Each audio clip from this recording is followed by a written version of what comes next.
गुरुपूर्णचिन्त्यै सदैव क्रियायात् ससुखोद्भवा दुःख सदैव चिन्त्यम्। गुरुपूर्णचिन्त्यै सदैव क्रियायात् ससुखोद्भवा दुःख सदैव चिन्त्यम्. There is hardly any difference between humans and animals. Man breathes air, so do animals. He eats food, and animals do the same. Animals reproduce, and so does a human. In the end, a human dies, and so do the animals. The only difference is that animals cannot think and do not realize that they should devote themselves in the feet of God. The animals cannot decide what to do and what not to do, but a human can. And he can meditate on how to attain the state of completeness. And only the meditation as to how to attain totality can elevate the human life to great heights. Thus, even a common man can achieve the greatness of God. He can realize the divine God who is the basis and true perception of human life. And if we cannot achieve this, even after being born as humans, then our whole life is useless. But these words have been repeated often, even before me, by several great men. What I am saying is hence nothing new. And even those men had said that we should realize the form of God in our lives. I too am repeating the same thing. This statement has in fact been repeated since several thousand years. Then what is the difference in what I am saying? The difference lies between just preaching something and following it. If someone says that one will realize the manifestation of Lord Ram just by chanting Ram, Ram, then this is not possible. If we just wish for food and speak out that may our hunger be satiated, it simply won't. For this, we will have to prepare food and then eat it. Just by chanting a mantra and meditating upon God, we cannot realize the apparent form of God. Through it, we can only achieve mental peace. There is a difference between both these states. If we try to concentrate our mind through meditation and say that we are able to do so, then this is nothing but our shortcoming, our vanity, that we are able to concentrate our minds while the third person cannot. True concentration, real meditation means that we are not aware of our own existence. We should not know where we are or what we are. It is a process of losing oneself completely in divine bliss. In such a state, we should not be able to hear even the noise and commotion around us. And if one feels that he has reached a state where he cannot hear anything, then he should conclude that he is able to concentrate. Otherwise, concentration is not possible. Our sages, ascetics, yogis and the people who have been preaching have said that we should try to go into deep meditation. We should contemplate upon God. We should chant mantras and the name of God. Till now, you have had no apparent experience, and until you do so, just think that you are now 45 years old. Soon engrossed in such thoughts, you shall be 55 years old, and then 70 years old, and finally you shall die. You feel contented that you have chanted the name of Rama and Krishna, and that you have visited temples. But these form only the foundation the base. We are but common men and we wish to attain totality. What is this totality? If we do not know what totality is, then we cannot achieve it. If we do not know that we have to go to Connaught Place, or if we do not know where this place is, then we won't be able to reach it. Rather, we shall end up in some other place, say Karol Bagh. We have to go somewhere, but we do not know where. The sages, the yogis, have all along preached that you have to reach some place where you will attain peace. But they have not revealed to you the way to reach this destination. When you do not know the way, then you cannot progress in your life.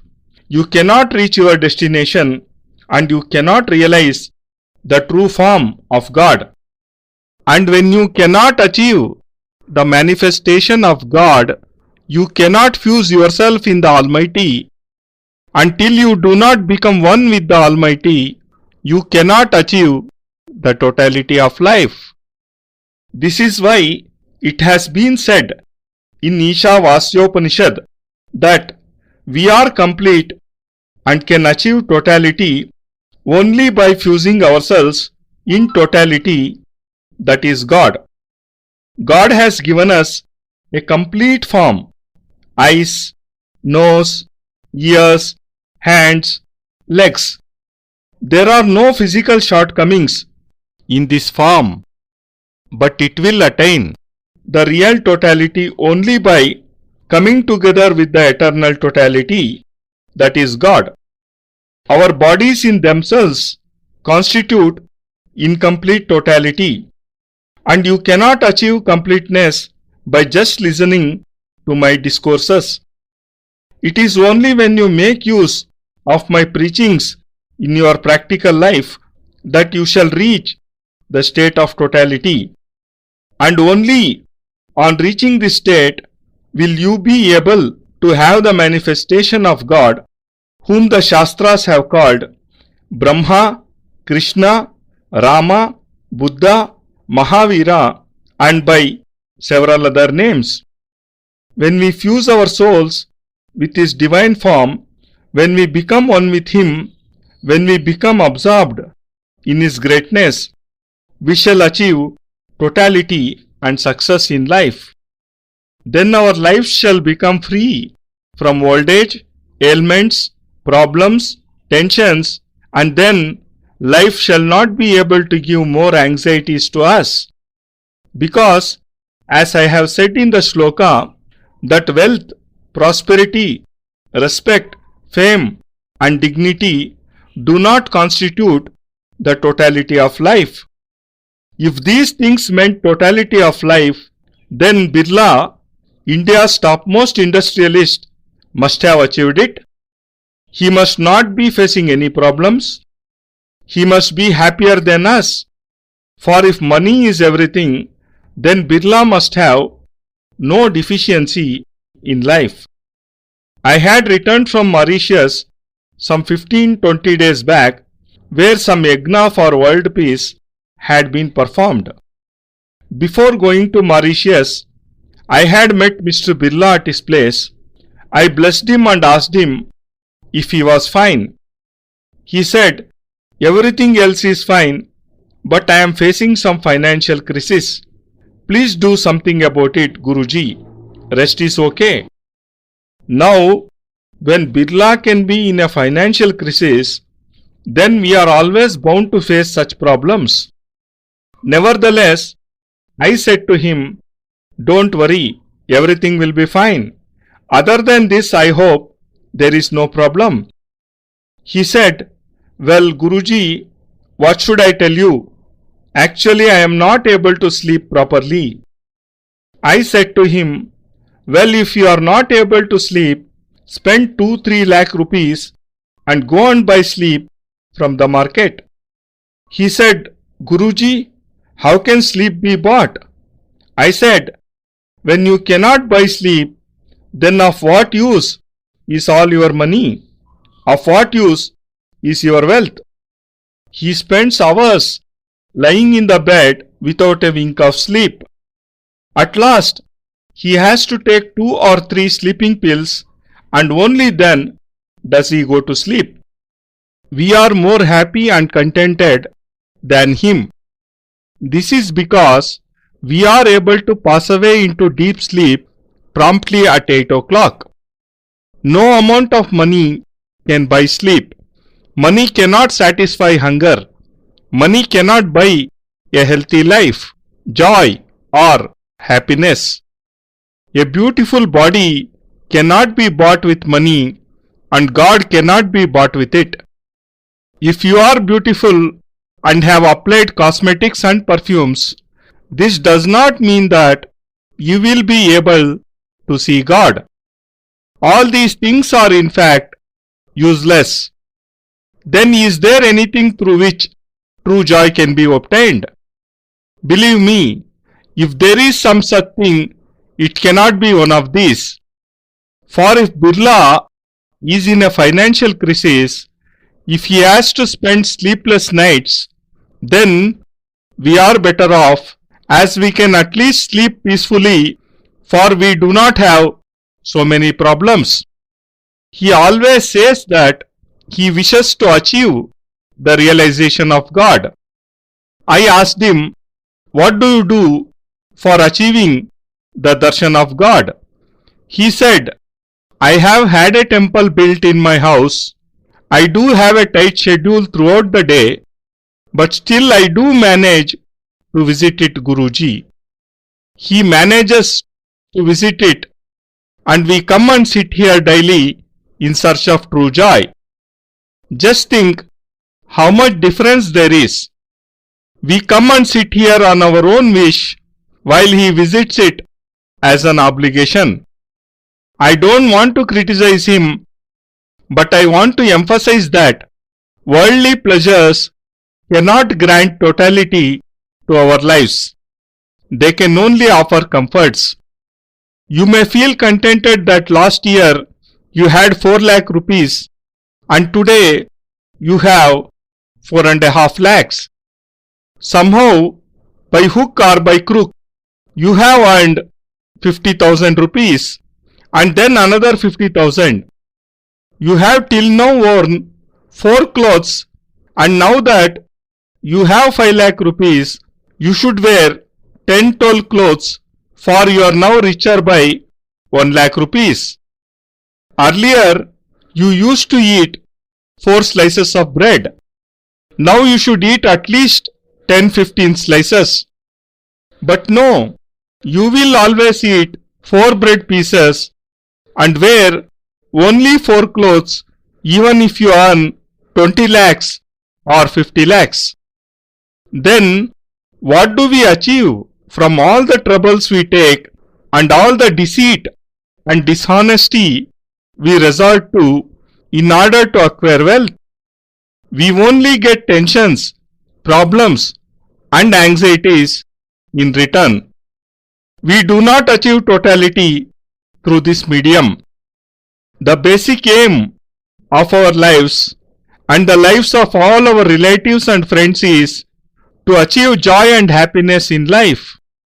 This is what the ancient scriptures, the Shastras, Puranas, Vedas, and Upanishads have expounded. There is a difference between contentment and joy, between pleasure and happiness. If you are feeling hot, you buy a fan. What you shall achieve will be comfort and not joy. Joy is something quite different. Joy means that you are able to sleep well whether there is a fan or not. If it is severely cold and you do not have anything to cover yourself with and still you remain happy, then this is true joy, not comfort. Through comforts, you shall only gain pleasure. You have a house with fans, furniture, radio, tape recorder in it. Then this is nothing but a life of comforts. But can a tape recorder give joy to you? Can you get joy by flying in an aeroplane? Joy is something else. Joy is generated from within, while comforts are acquired from the outside. You may gain comfort by using a fan. In cold, you can switch on a heater, but what's the use if at the same time you remain in tensions, have a quarrel with your spouse, and think, "Oh God, how did I ever get into this mess?" This is not the way to attain joy in life. Joy is something you shall feel flowing from within. A voice will be heard, a thought shall pervade your mind. You shall go into deep trance and you shall attain a fulfillment in your life. Then you shall realize that you have acquired something, and the process of this achievement is true joy. I ask you, if this is not so, then what is the difference between our lives and that of animals? We may feel vain that we have so many worldly possessions, that we are more well off than others, that we are more beautiful. But all this is false pride, and we shall gain nothing from this arrogance.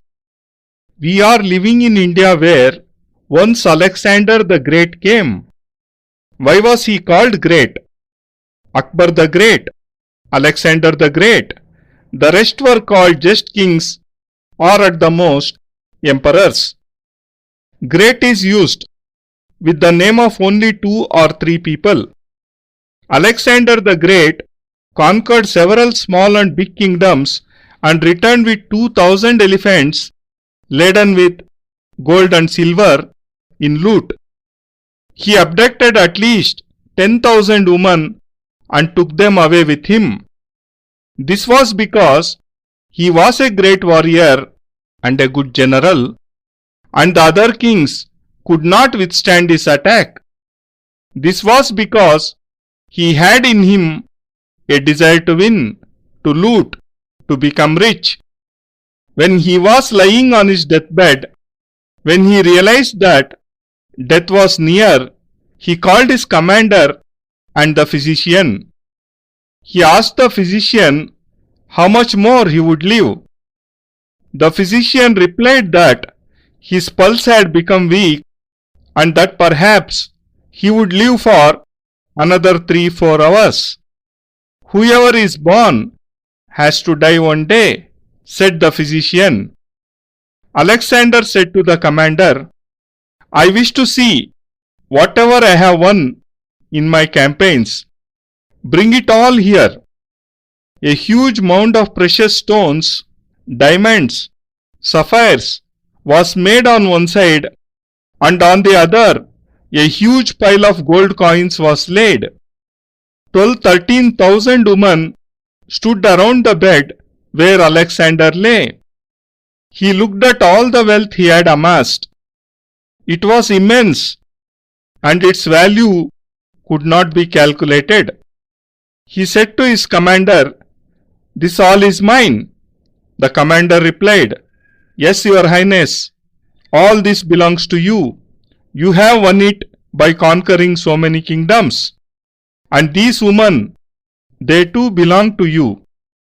Alexander said, "After my death, what shall I gain from them?" "After death, your highness, nothing is left.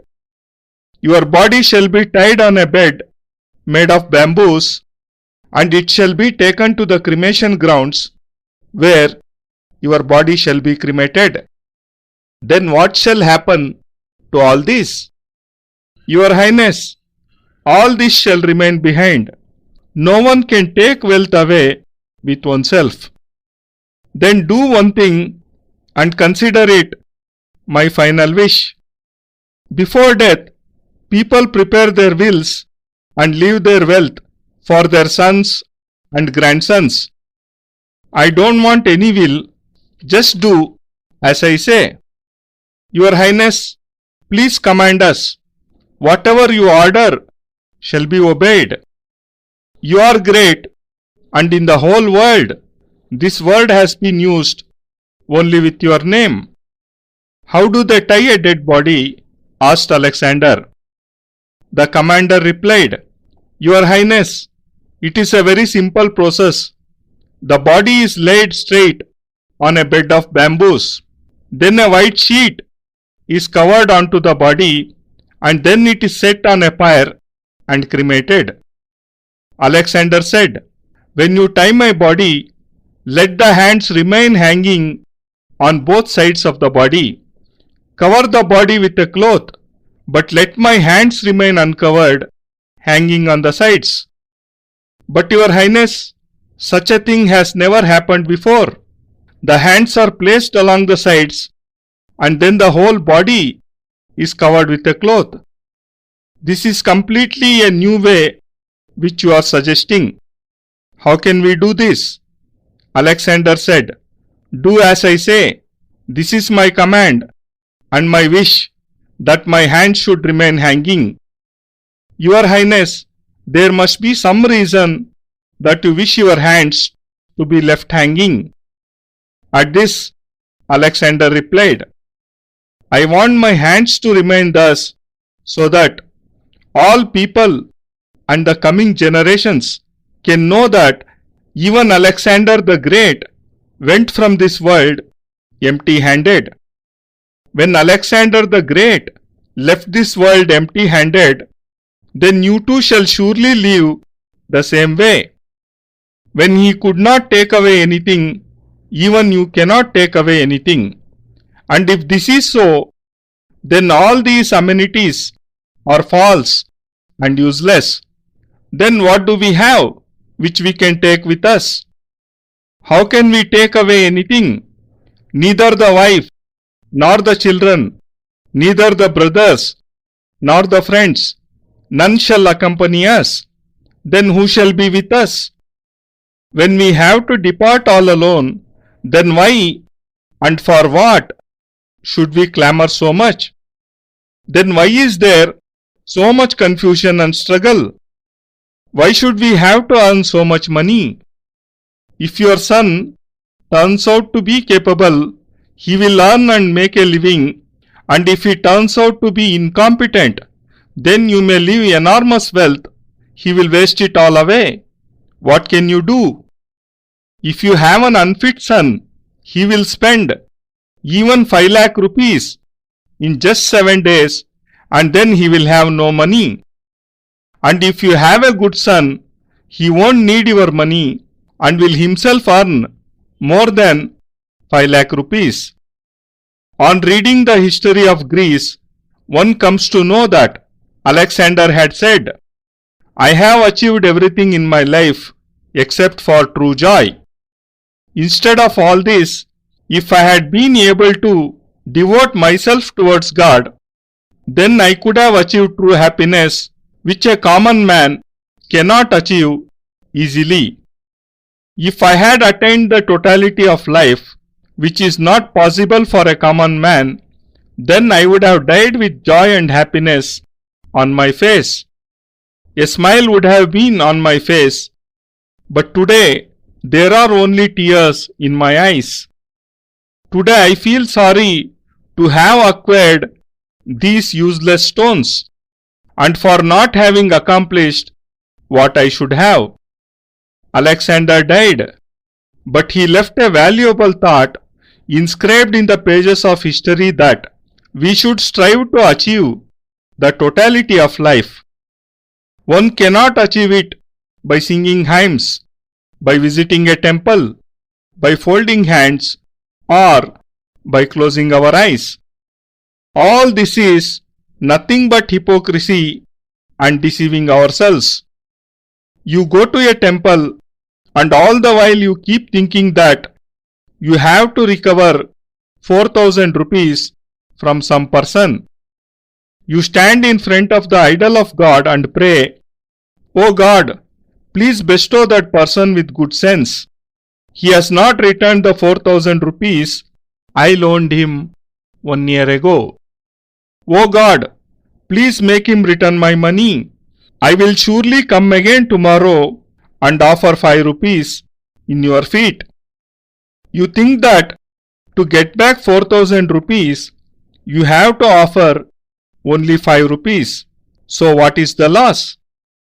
Just think, is this the mentality with which you visit a temple? I am talking about the sort of mentality possessed by most of the people. This is not the way to fuse with the divine. Everyone seems to preach, but no one preaches the way to this goal, or how to achieve divine bliss, or which is the method of attaining totality in life. No one has revealed this to you. Everyone preaches, but no one tells how to put it in actual practice. I will also finish speaking in 1 hour and will go away. You will also say how well Guruji has spoken, but you will not know the way through which totality can be attained. You will not have any guiding light to the dark path which I have mentioned to you. I will again be showing a dark path to you if I say that you should go to the temple, pray before the idol of Ram, and demolish the mosque near it. You will go to the temple thinking that Ram would appear before you. This is no way to realize God. This way, God will not appear before you, and neither can you reach Him. And until you do realize His form, you shall not achieve totality in your lives. The only way to it is sadhana. Sadhana means shariram sadhayati sadharma, that is, controlling all senses in the body is sadhana. Controlling one's senses, one's thoughts, one's body is sadhana.